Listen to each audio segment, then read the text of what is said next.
So we are going to focus on the strongest possible policy interventions to protect air, water, public health, and under that public health, we are including noise today as it deeply connects. Next slide. There are so many ways to stop a data center. It's not just policy and it's not just explicit zoning and bans as we talked about last week. So I want to highlight today that water and other community health protections can also be a way in itself to stop, limit, or politically discourage data center construction or expansion, even if that's not what the policy itself is explicitly saying. So I'm going to start by talking about ways that local governments can take action with water ordinances. Local governments can pass water ordinances that limit the impacts of data centers and restrict data center development when the proposals do not work in communities' best interests. So one key way to do it is to define and then restrict what we call large quantity water users to be inclusive of data centers, especially hyperscalers. That means you're not passing an ordinance that says data centers can use X amount of water or can't, but you're defining large quantity water users by, in our recommendation, industries, customers that use an amount of water equaling or exceeding to 10,000 centum cubic feet per month, which is the equivalent to approximately 7,500,000 gallons of water. That, in our research, includes hyperscalers and some mid-sized data centers as well. Once in your ordinance you define large quantity water users, you can then put in certain requirements, including that they submit an application for any water usage. Critically, you can do this either through a water utility application process or as a condition within permitting under zoning law or procedure. See our last session for how to do that. And I want to highlight this because some localities will be preempted from either water regulation or zoning regulation. So I just want to emphasize that you have different options. Critically here, localities must reserve the right to determine that this large quantity water user applicant's use would be incompatible with the city's resources, which gives them the ability to reject the application. And we need to make sure that data centers are presumed rejected unless the developer is able to robustly prove that they meet all water sustainability requirements and use requirements. We have examples of this. Aurora, Colorado stipulates that high water use industries that project water demands above a certain threshold cannot be developed without specific water sustainability measures. And in these applications, a locality can require comprehensive accounting of all the different water uses and all the different water sources. This is where we see things becoming really tricky for data centers who don't like to report all of these different uses. So uses include data center construction, server cooling, facility cooling, including cooling towers, and other ancillary water uses. Many, again, projections do not account for this, so we need to be explicit. Again, we have an example here. Illinois proposed a state law requiring annual water consumption reporting for data centers broken about by month and called out cooling. That is an improvement on other policies that we've seen. Sources here, again, we want to account for all water sources, including blue, which is surface water and groundwater, pipe sources, that's municipal water, and gray sources, purified reclaimed water. Next slide, please.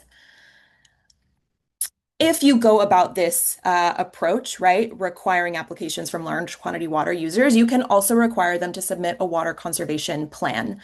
We encourage you to require independent review of that water conservation plan. And in this process, localities can also consider prohibiting or requiring specific technologies. And this is really relevant around liquid cooling and evaporative cooling. So cooling data centers is extraordinarily resource intensive, and there's generally two ways that it happens. Two ways that data centers can cool their servers, which generate immense amounts of heat.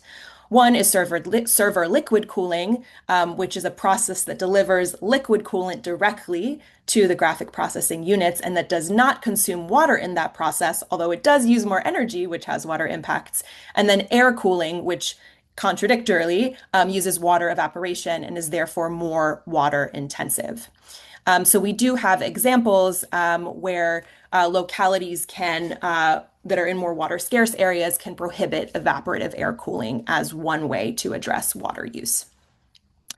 It's also important to note many localities will not have the necessary water infrastructure in place to service data centers, and instead of passing costs on to ratepayers in the form of higher utility bills, utilities and localities can require data centers to pay 100% upfront of the infrastructure costs, and localities in some cases may also be able to tax water use with no exemptions and increase that tax rate during droughts.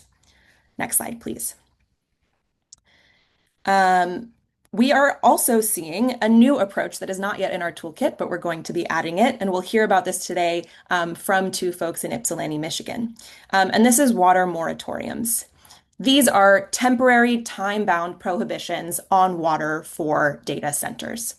Moratoriums, which can also be used in zoning and construction, are, in this case for water, a pause on supplying water or on new applications for water use. And they can give the locality or utility time to update or issue regulations. So Ypsilanti, Michigan, huge congratulations, just passed a year-long moratorium on supplying water to new data centers.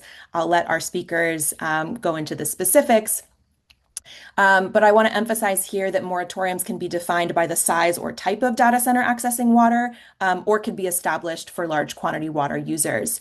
They could also be on specific technologies such as evaporative cooling, like I mentioned before. And we have an example from the Southern Nevada Water Authority that's put in place a moratorium on new evaporative cooling systems in some types of buildings. This could be translated to data centers. We recommend, as with any moratorium, it's at least 6 months, ideally a year, but that's going to depend on your local environment. Next slide. Regardless of what approach you use, this really is going to apply most to the large quantity water users ordinance, but can be put in place in other ways. All of these interventions need robust transparency and actual enforcement mechanisms. So either in your water application process or perhaps in permitting processes, requiring monthly reporting from data centers around their average monthly water use, water conservation plan, water quality testing and reporting, and assessments of what types of water will be used. Critically, these applications and reporting must be made part of the public record so that this is not held behind closed doors and not considered trade secrets, which the industry loves to argue. And we also need robust enforcement measures. So that's legally binding water conservation plans, not industry pledges, which we see them loving to do across the board, and putting in place the strongest penalties available, which isn't just fines, but also actually shutting off water services for violations. Next slide, please. Going to briefly talk about air quality and community health as well. So again, this is a way to address the very, very real harms that active data centers in operation are spewing onto communities, but also a way to make your locality less attractive to these developers if you have these protections in place. So both localities and states can prohibit backup diesel generators, which are some of the most egregious polluters in data center systems. We'll hear more about that from Kishan. There's different ways to do this. The strongest is explicit prohibition, but we also need to protect against workarounds, including developers acquiring permits for diesel generators from adjacent jurisdictions. In some cases, it will not be possible to explicitly prohibit the use of backup diesel generators. So in this case, localities can put in place a whole list of requirements, such as notification of user testing, permit controls, pollution control equipment, cumulative impact reporting. We have an example from Colorado here. And then again, with enforcement and transparency, both routine monitoring and the power to revoke permits, or unfortunately, all of this is pretty symbolic. Next slide, please. We also encourage, both at the local or state level, prohibiting data centers from receiving exemptions from state emissions standards. The Maryland Public Service Commission rejected a data center's application request for an exemption from state emission rules. This is an encouraging example here, and we could get a lot stronger. Other things you can do to reduce the impact of air pollution and reductions to air quality. And this one is something that needs to be kind of strategically thought through jurisdiction to jurisdiction, are prohibiting data centers in commercial and mixed use zoning. Another way to say this is to restrict data centers only to industrial zoning. However, the note of caution here is who is historically sited and living next to industrial zones tend to be Black and Brown or poor communities facing long legacies of environmental injustice. So citing data centers only in industrial zones does not at all mitigate the harms and in some cases could exacerbate them. And then any data center that is in operation, localities can require fence line monitoring of air quality, surface water quality, groundwater quality, continuous monitoring at the boundaries of these facilities for air pollutants, salinity, cooling system chemicals, and metals. So again, thinking expansively about the pollutants and the impacts. Next slide, please. Another tool here, and I'm just going to go over this very quickly and then we'll send the slides out after, is noise mitigation, which is also deeply linked to community health impacts. So here, I just want to note noise mitigation requirements can be included in the approval process and permitting or as a separate ordinance based on local legislative bodies' police powers. It does not have to be through zoning necessarily. So localities can require a comprehensive noise study and mitigation plan, can put out an ordinance setting the lowest possible permissible noise levels. We have a strong example in North Dakota, establishing maximum continuous sound levels as different for day and night. And this seems to be the strongest example we've found, although we encourage you to drop others into the chat.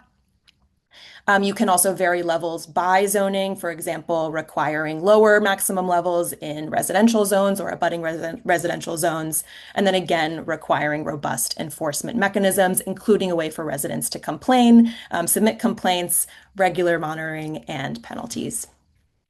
Next slide, please. My last point here before we open it up to our panel is that was a lot of information. How on earth do you figure out what will work in your locality? Like I said at the top, this is a menu of options and not everything is going to work in every single situation. So I'll just go through these really quick. With water, your first step is to identify who controls your water. And in some areas, including rural areas, this may actually be another municipality. So understanding who controls the water and what those rules are.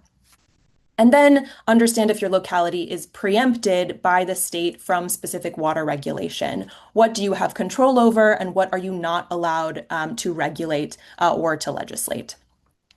And then again, the approach can be in specific applications to the water utility or as a condition within permitting processes. So you can figure out what is more strategic for your location. With air quality and community health, similarly, we encourage you to check for preemption and then to figure out what is the creative approach that will work for you in terms of introducing a standalone ordinance or including in the permitting process. And with noise, the first place you will likely see existing noise regulations is in your existing zoning law, so checking there. Making sure you know if your local government has to consult a planning board around zoning law changes. Some local governments are required to do that, so that is a critical step. And then again, noise can be regulated with updating zoning law or as a separate ordinance from the local legislative body.